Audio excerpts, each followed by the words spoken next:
ಆ ವಿದ್ಯಾರ್ಥಿಗಳಿಂದ ಹೇಳಸಕ್ಕೆ ಹಚ್ಚಿದಂತೆ ಉತ್ತರ ಪ್ರದೇಶ ಮತ್ತು ಬಿಹಾರ ಎರಡು ಕಡೆಯಲ್ಲಿ ವಿದ್ಯಾರ್ಥಿಗಳು ಬಂದುಬಿಟ್ಟಿದ್ರು. ಬಿಹಾರದಿಂದಲೂ ವಿದ್ಯಾರ್ಥಿಗಳು ಬಂದಿದ್ದರು, ಅದೇ ಕಾಲಕ್ಕೆ ಉತ್ತರ ಪ್ರದೇಶದಿಂದಲೂ ವಿದ್ಯಾರ್ಥಿಗಳು ಕೂಡಿದ್ರಲ್ಲೇ. ಹೀಗಾಗಿ ಇಡೀ ಆ ಪ್ರಯಾಗರಾಜ್ ತುಂಬ ಒಂದೇ ಚರ್ಚೆ.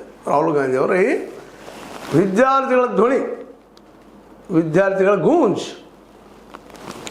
ಅವ್ರ ಧ್ವನಿಯನ್ನು, ಅವರ ಒಂದು ನೋವನ್ನು ಜನಕ್ಕೆ ತಿಳಿಸೋದು, ತಿಳ್ಕೊಳ್ಳೋಂಥ ಕೆಲಸವನ್ನು ವಿದ್ಯಾರ್ಥಿಗಳ ಮಧ್ಯದಲ್ಲಿ ಹೋಗಿ ತಿಳ್ಕೊಳ್ಳೋಂಥ ಪ್ರಯತ್ನ ಮಾಡಿದ್ರು. ಈ ಸಂದರ್ಭದಲ್ಲಿ ಇಡೀ ಪ್ರಯಾಗರಾಜ್ ತುಂಬ ಒಂದೇ ಒಂದೇ ಒಂದೇ ಈವನ್ ರೋಡ್ಗಳ ಮೇಲೆ ಜನ, ಅಲ್ಲಲ್ಲಿ ಜನ, ರಾಹುಲ್ ಗಾಂಧಿ ಈ ವಿದ್ಯಾರ್ಥಿಗಳನ್ನ, ಈ ಜನಜಿಗಳನ್ನು ಯಾರೂ ಬಸ್ಗಳಲ್ಲೋ ಮತ್ತಲ್ಲೂ ತಂದು ಬಿಟ್ಟಿದ್ದಲ್ಲ.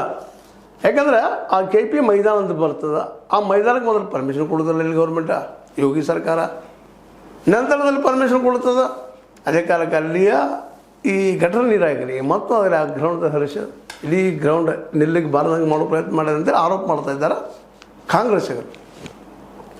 ಅಷ್ಟಿದ್ದು ಸಾವಿರಾರು ಜನ, ದೊಡ್ಡ ಒಂದು ಹೊಳೆ ಅಥವಾ ನದಿ ಅಥವಾ ಪ್ರವಾಹ ಬಂದಾಗ ಬಂದಿತ್ತು ಜನ, ವಿದ್ಯಾರ್ಥಿ ಜನ. ಅವ್ರಿಗೆಲ್ಲರಿಗೂ ಅನ್ಯಾಯ ಆಗಿದೆ. ಇವತ್ತು ಉದ್ಯೋಗ ಬೇಕಾಗಿದೆ ಪ್ರತಿಯೊಬ್ಬ ವಿದ್ಯಾರ್ಥಿಗಳು, ಪ್ರತಿಯೊಬ್ಬ ಯುವಕರಿಗೆ ಬದುಕಬೇಕಾಗಿದೆ. ಆ ಬದುಕು ಇಲ್ಲಿ ಇಲ್ಲ ಅನ್ನುವಂಥದ್ದು ಅತ್ಯಂತ ಏನಪ್ಪ ಅಂತಂದ್ರೆ ನೋವಿನಿಂದ ಜನ ವ್ಯಕ್ತಪಡಿಸ್ತಾ ಇವರೆಲ್ಲರೂ ನಿಧಾನಕ್ಕೆ ಮೋದಿಯಿಂದ ಶಿಫ್ಟ್ ಆಗ್ತಾ ಇದ್ದಾರೆ ರಾಹುಲ್ ಅವ್ರಿಗೆ.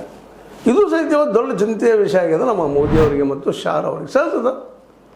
ಮತ್ತು ಅವರು ಮೂರು ಟಾರ್ಗೆಟ್ ಮಾಡ್ತಾ ಇರೋದು ರಾಹುಲ್ ಗಾಂಧಿಯವ್ರು ಯಾರನ್ನ, ಮೊದಲನೇದಾಗಿ ಅದಾನಿ, ಎರಡನೇದಾಗಿ ಮೋದಿ ಶಾ, ಮೂರನೇದಾಗಿ ಇದ್ರದ್ದೆಲ್ಲ ಬೇರೆ ಯಾರಪ್ಪ ಅಂತಂದ್ರೆ RSS ಮೋಹನ್ ಭಾಗವತರನ್ನ ಟಾರ್ಗೆಟ್ ಮಾಡ್ತಾ ಇದ್ದಾರೆ.